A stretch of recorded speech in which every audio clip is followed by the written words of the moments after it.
Hi అండి, తెలుగు కథల ప్రపంచంకు స్వాగతం. ఇవాళ బ్రతుకుబాట ఆఖరి ఎపిసోడ్ వినేద్దామండి. రోజులు, వారములు, నెలలు, సంవత్సరములు ఇట్టే గిర్రుమని తిరుగుతున్నాయి. కాలచక్రం గొప్పే అది. చక్రపాణికి కల వచ్చింది. కరుణ అతడి పక్కన కూర్చుని నవ్వుతూ కబుర్లు చెబుతోంది. కరుణ అతడి ప్రాణం, అతడిలోని సగభాగం. నీలిరంగు జాకెట్టు, నీలం రంగు చీరలో నీలి కలువలాగా, నీలి ఆకాశంలాగా మనోహరంగా ఉంది. కరుణ, అతడు తన ప్రేమ రంగరించి పిలిచాడు. అది పిలుపు కాదు, జన్మజన్మల అనురాగబంధం గుబాలింపులాగా ఉంది.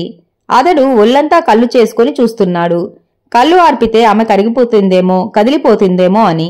ఆమె మృదువుగా లేత ఎరుపు గులాబీ విరిసి విరేని దానిలాగా నవ్వింది. అతడి జన్మ తరించినట్లయింది. బాగా పాడైపోయారు. మీరు ఇలాగ ఉంటే ఎలాగా? అన్నీ బావుంటాయి, నా మాట నమ్మండి. మన అనురాగ ఫలాలు పిలిస్తే ఇలాగే వెళ్తారా అని మధురంగా అడిగింది. చక్రపాణికి మెలకువ వచ్చింది.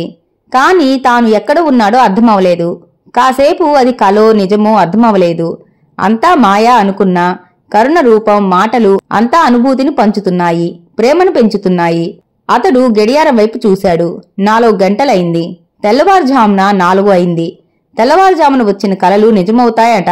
కరుణ కల నిజమవుతుందా? అతడికి పక్క మీద పడుకోవాలని లేదు. ఎన్నాళ్ళకి కరుణ కనిపించింది. ఎంత ప్రసన్నంగా ఉంది. పాత రోజుల్లో అలాగే ఉండేది. తీయగా, ప్రేమగా మాట్లాడేది. తల్లిలాగా తన కడుపు నింపేది. భార్యగా స్వర్గం చూపించింది. ఇద్దరు బంగారు తల్లులను తమ ప్రేమ ఫలాలుగా అందించింది. ఆమె సన్నిధిలో రోజులు ఎంత బాగా గడిచాయి. అతడికి కరుణ కళ ఎవరితో అయినా పంచుకోవాలనిపించింది. వెచ్చటి ఆ అనుభూతి అతడిని నిలవనీయలేదు. అతడు అన్నగారికి ఫోన్ చేశాడు. ఆయన చెమ్మగిల్లిన కళ్లతో విని భార్యకి చెప్పాడు. సాగర్ శశిధర్లకు చెప్పాడు. అప్పటికి మనసు తృప్తిపడింది. తన పనులు పూర్తి చేసుకుని పట్టుపంచి కట్టుకుని కరుణ ఉన్నప్పటిలాగా దైవ పూజ చేశాడు. పూజ పూర్తయి లేచాక ఫోన్ రింగ్ అయింది. అది ల్యాండ్ ఫోన్. హైదరాబాద్ నుంచి నటరాజు నుండి వచ్చింది. మీ బంగారు తల్లులు కాదు కాదు, మన బంగారు తల్లులు మా దగ్గరే ఉన్నారు. ఒకరు సాఫ్ట్వేర్ ఇంజనీర్, మరొకరు డాక్టర్. వాళ్ళు మీ గురించి చెప్పారు. వాళ్లతో మాట్లాడండి, వెంటనే రండి. హిమబిందు కన్నీళ్లు ప్రవహిస్తుంటే ఫోన్ అందుకొని నాన్నా అంటూ ఆమె పెదవులు తరబడుతూ పలికాయి.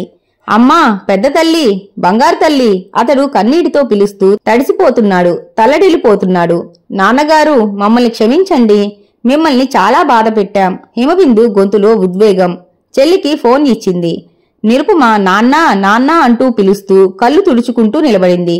పిలవరా నా చిట్టి తల్లి, నా బంగారు తల్లి, ఎన్నాళ్ళకి ఈ పిలుపులు వింటున్నాను. చక్రపాణి నిలువెల్లా పులకరిస్తూ దుఃఖంతో చెంపలు తడిసిపోగా మొహం చెమటలు పట్టగా అంటున్నాడు. అది తండ్రి బిడ్డల బాంధవ్యం. భగవంతుడు ఏర్పరిచిన రక్తపాసం. ఆ ప్రేమకు సాటి ఏదీ రాదు. ఈలోపు నటరాజు సెల్లో పిల్లలు పెద్దనాన్న పెద్దమ్మలకు చేశాడు. ఆదిశేషు ముందు పిల్లల గురించి చెప్పినందుకు ఎగిరాడు. నటరాజు జరిగిన విషయాలు చెప్పాక శాంతించాడు. భారతి మాత్రం భర్త తొందరపాటుకి విసుక్కుంది. పిల్లల కోసం ఆయన కర్నూలు వదిలి హైదరాబాద్ చేరారు. ఆ బాధ్యతను గుర్తించాలి. పిల్లలు చెప్పకపోతే ఆయన మాత్రం ఏం చేస్తారు? చక్రపాణి నుండి ఫోన్. అన్నయ్యా, వదినా, మీరు పిల్లలు అర్జెంటుగా రండి. హిమబిందు, నిరుపమ హైదరాబాద్లో ఉన్నారట. ఫోన్ వచ్చింది అంటూ చెబుతూ ఉంటే నటరాజు గారు ఫోన్ చేశారు. మేము బట్టలు సర్దుకొని వస్తున్నాం, ఫోన్ పెట్టేయరా అన్నాడు. సాగర్ శశిధర్లకు కూడా చక్రపాణి చెప్పాడు. వాళ్లు బయలుదేరారు. దుర్గ వస్తాననలేకపోయింది. చక్రపాణిని అడగడానికి సిగ్గుపడింది. మోహిని మాత్రం తన బట్టలు సర్దేసుకుంది. పెద్దమ్మని బ్రతిమాలితే సరి అనుకుంది. సాగర్, నా ప్రాణం ట్రైన్ వెళ్లే వరకు ఓర్చుకోదు. ఫ్లైట్ అందరికీ బుక్ చెయ్యండి. అన్నయ్య వస్తే బయలుదేరదామన్నాడు. ఎప్పుడు బిడ్డలను చూస్తానా అన్న అతడి ఆరాటం వారికి అర్థమైంది. ఆదిశేషు కూడా అక్కడి నుండి బయలుదేరవచ్చును. కాని తమ్ముడు ఆ ఆరాటంలో ఏమవుతాడో. సాగర్ వాళ్ళ 5ఊరికే టికెట్ బుక్ చేశాడు. మీ అన్నయ్య గారి అబ్బాయిలు మేము ట్రైన్లో వస్తాం. అప్పుడు పిల్లలు ఖాళీగా మాతో మాట్లాడతారు అంటూ వాళ్ళకి గోదావరికి, హైదరాబాద్కి చేయించాడు. బావగారు వస్తున్నారంటే దుర్గ అస్సలు ఏమీ అనలేకపోయింది. ఏదైనా వాళ్ళు తన వలన ఇల్లు వదిలారు. హిమబిందు శ్యామల దగ్గరికి వచ్చింది. పెద్దమ్మ, ఒక 10 మందికి వంట చేస్తాను, పులిహోర పాయసం చేస్తాను అంది.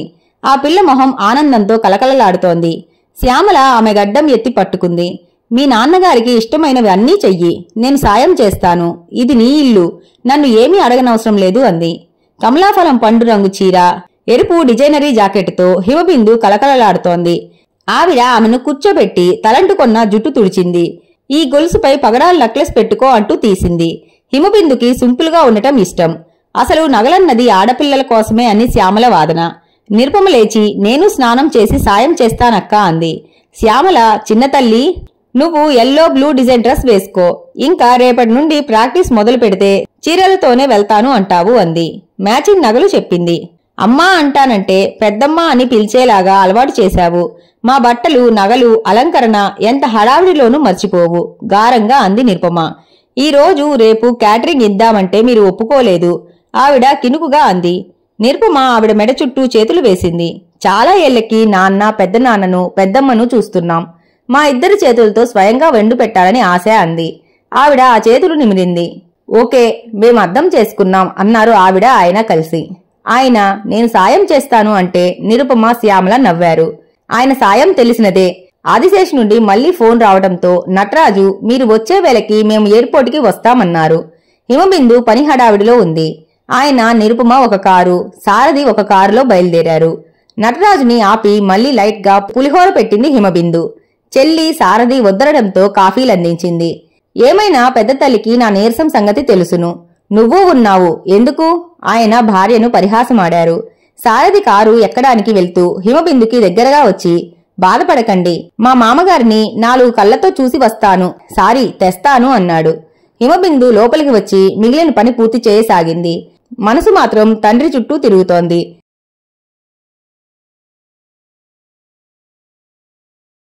డైనింగ్ టేబుల్ దగ్గర అన్ని ఏర్పాట్లు చేసింది.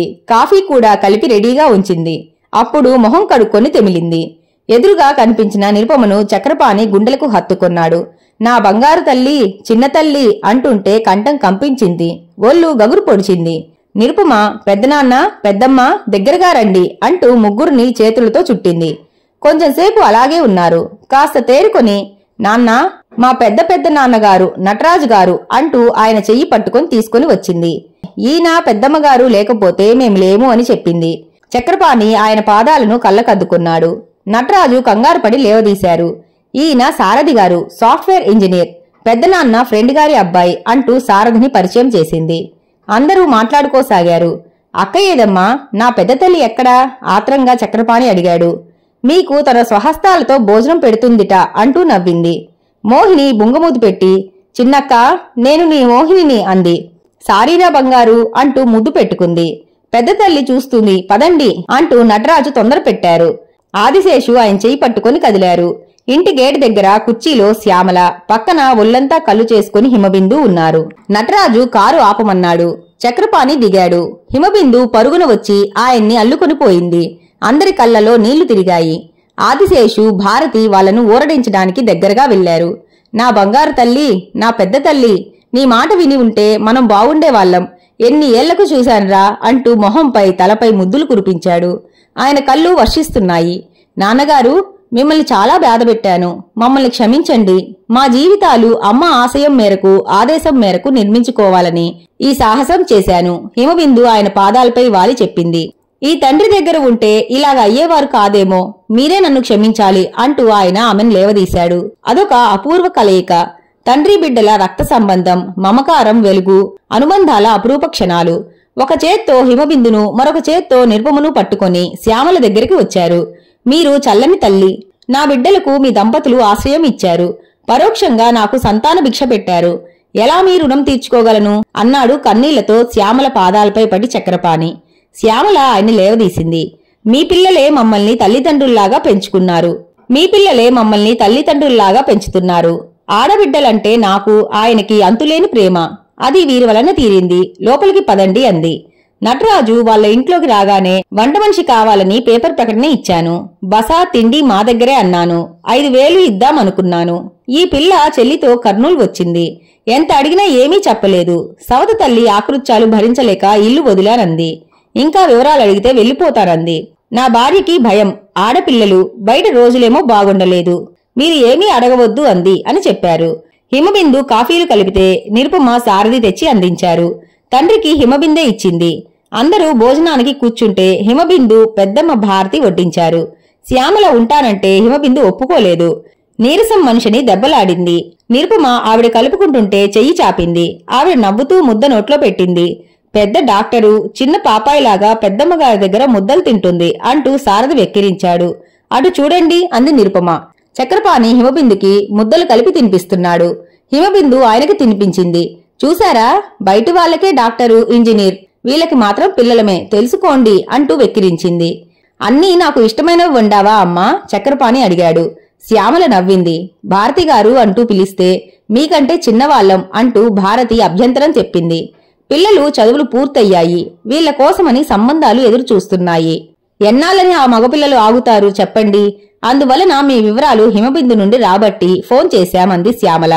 చక్రపాణి ఆదిశేషు ఆశ్చర్యంగా చూశారు.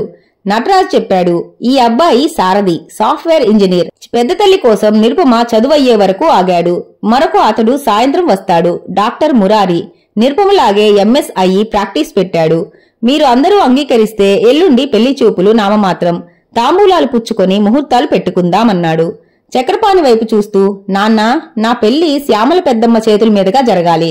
పెద్దమ్మకి ఆడపిల్లలు లేని లోటు నా వలన తీరాలి. నేను మాట ఇచ్చానని చెప్పింది నిరుపమ. అలాగే తల్లి, ఆ తల్లి సంతోషిస్తే మీకు శుభాలు కలుగుతాయి. పెద్ద తల్లి పెళ్లి మా అన్నయ్య చేస్తాడు. నా బిడ్డలను నాకంటే ప్రేమించారు. ఏమన్నయ్యా, ఏమమ్మా వదినమ్మా అని అడిగాడు. ఆదిశేషు మనస్ఫూర్తిగా అన్నాడు, మనం అయినా ఇంత మంచి సంబంధాలు తేలేంరా, అంతా వారి దయ అన్నాడు. నటరాజు విషయమంతా చెప్పి, మా దయ కాదు, మన తల్లులు పెట్టిన షరతులకి ఒప్పుకొని వాళ్ళ కోసం ఆగిన అబ్బాయిల దయ అన్నాడు. సారథి నవ్వుతూ, మా తమ్ముడు మురారి వస్తాడు, అప్పుడు మీకు ఆయన బాధ వినిపిస్తాడు అన్నాడు. నిరుపమ చిరుకోపంతో చూసింది. అన్నట్లుగానే ఫ్రెండ్స్ తో మురారి ఊడిపడ్డాడు. నటరాజు అందర్నీ పరిచయం చేశాడు. మురారి చక్రపాణి చేతులు పట్టుకొని, చూడండి, వీళ్ళు నా ఫ్రెండ్స్. వాళ్ల పెళ్లిళ్లు అయిపోయిన దగ్గర నుండి మా అమ్మ నస, మా నాన్న కోపం భరించలేకపోతున్నాను మామగారు. మా ఇంటికి రండి, మీ పిల్లను ఇవ్వండి అన్నాడు. అందరూ నవ్వేశారు. నిరుపమ చిన్నగా, మా బావగారు మీలాగే తొందరపడుతున్నారా, నా పరువు తీస్తున్నారు అంది. ఆదిశేషు గారిని తీసుకుని చక్రపాణి అన్నా వదినలు ఇద్దరు పెళ్లి కొడుకుల ఇళ్లకు వెళ్లారు. సాగర్, శశిధర్ వాళ్లు పిల్లలు అన్నలు వచ్చేశారు. ఆ రోజే తాంబూలాలు పుచ్చుకొని ముహూర్తాలు పెట్టుకుంటున్నారు. శాంతి, భారతి వంటింటి పనులు చూడసాగారు.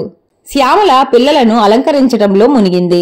నటరాజు అందరికీ టిఫిన్స్ అవి క్యాటరింగ్ బ్రాహ్మణులకి అప్పజెప్పాడు. కొత్త చీరలలో శ్యామల అలంకరించిన నగలతో ఆడపిల్లలను చూడడానికి రెండు కళ్ళు చాలటం లేదు. చక్రపాణి అన్నా వదినలు పెళ్లి కొడుకులను వాళ్ళకి కొనవలసిన బట్టలు కొన్నారు. సారథి తల్లి హిమబిందుతో, ఇప్పుడుగైనా మా వాడిని పెళ్లి కొడుకుని చేశావుగా కోడలా అంటూ చురక వేసింది. హిమబిందు చూపులు సారథి చూపులతో కలిశాయి. సారథి హిమబిందులకు, మురారి నిరుపమలకు తాంబూలాలు పుచ్చుకున్నారు. నెల రోజులలో పెళ్లి ముహూర్తం నిరుపమకి, 15 రోజుల్లో సారథి హిమబిందులకి కుదిరింది. ఇక్కడ నాకు వెయిటింగేనా అంటూ మురారి గోల పెట్టాడు. మగపిల్లలకు ఉంగరాలు నటరాజే కొన్నాడు. అందరూ వెళ్లిపోయాక మగవాళ్లు కళ్యాణ మండపాల వేటలో పడ్డారు. 2 పెళ్లిళ్లకి ఒకటే అదృష్టం కొద్దీ కుదిరింది. మురారి తండ్రి పలుకుబడి వలన కళ్యాణ మండపాలు దొరికాయి. హిమబిందు బలవంతంగా దుర్గను పిలిపించింది. ఆమె కూడా ప్రేక్షకురాలిలాగా కూర్చుంది. తప్పులు అందరూ చేస్తారు, అంత మాత్రం చేత వదిలితే ఎలాగా, క్షమించటం మానవ ధర్మం అంటూ తండ్రితో వాదించి పిలిపించింది. నటరాజు చెప్పేశాడు, ఇద్దరు అమ్మాయిల బట్టలు, పెళ్లి ఖర్చులు మావి. వాళ్ళు మా ఇంట్లో పెరిగారు, మా దగ్గర చేసుకుంటున్నారు. చక్రపాణి గారు, మీరు మీ చుట్టాలందరినీ పిలుచుకోండి. శుభలేఖలు వేశాక తీసుకుని వెళ్ళండి, మళ్లీ త్వరగా రండి అన్నాడు. హిమబిందు చేతులు పట్టుకొని, దుర్గా, చిన్న పిల్లవైన పెద్ద మనసుతో నన్ను కలుపుకొన్నావు. ఈ పిల్లలు కూడా బాగా చదివేలాగా, మీ తండ్రి గారికి మంచి పేరు తెచ్చేలాగా చూడమ్మా అంది. హిమబిందు తలూపింది. నాన్న, మీరు ఒక్కరూ అక్కడ ఎందుకు, ఇక్కడికి ట్రాన్స్ఫర్ చేయించుకోండి అంటూ చెప్పింది. ఆయన అంగీకరించాడు. నటరాజు అన్నట్లే శుభలేఖలు ఇచ్చి వాళ్ళని పంపాడు. హిమబిందు పెళ్లి పనుల కోసం 4 రోజుల్లో భారతి, ఆదిశేషు వచ్చేస్తామన్నారు. నటరాజుకి, శ్యామలకి బట్టలు, బంగారం తేవాలని, అల్లుళ్ళకి కొంత డబ్బు ఇవ్వాలని చక్రపాణి అనుకున్నాడు. శ్యామల మహా బిజీ అయింది. పిల్లలు చెప్పిన మాట వినదు. 2 డాక్టర్లు ఉండగా నాకేం భయం అంటుంది. నిరుపమ నవ్వుతూ, భయం నీకు కాదు పెద్దమ్మా, అక్క పెళ్లి అయ్యాక పడక వేస్తావని మురారి గారికి భయం. పైగా ఆయన పెళ్లి నీ చేతుల మీదుగా జరగాలి అంది. శ్యామల నవ్వుతూ, పోవే అల్లరి పిల్ల అంది. హిమబిందు అరటికాయ బజ్జీలు వేసి అందరికీ అందించింది. అదిగో సారథి గారు, వెళ్లి ఇద్దరూ కూర్చొని కబుర్లు చెప్పుకుంటూ తినండి అంది ఎగతాళి పట్టిస్తూ నిరుపమ. సారథి నవ్వుతూ, నీ పెళ్లి వెనకైందని నాపై ఈ విసుర్లు అంటూ హిమబిందు దగ్గరికి వెళ్లాడు. ఆమె 2 ప్లేట్లలో బజ్జీ పెట్టి బాల్కనీలో నిలబడి సాయంత్రపు సంధ్యాకాంతుల వైపు చూస్తోంది. ఏమిటి ఆలోచిస్తున్నావు అని సారథి అడిగాడు. హిమబిందు మృదువుగా నవ్వి నా బ్రతుకు బాటలోని మలుపుల గురించి అంది. మరి మీరో అని అడిగింది. అతడు అరుణకాంతులు చూస్తూ కళ్ళలో పెళ్లి పందిరి కనబడసాగే అంటూ పాడాడు. అందంగా ఆమె సిగ్గుపడింది. ఇంతటితో కథ సుఖాంతమండి. ఈ కథ గనక మీకు నచ్చినట్లయితే లైక్ చేసి, షేర్ చేసి, కామెంట్ చేసి మన ఛానల్ కి సపోర్ట్ చేసేయండి ఫ్రెండ్స్. ఇక ఉంటానండి. By by.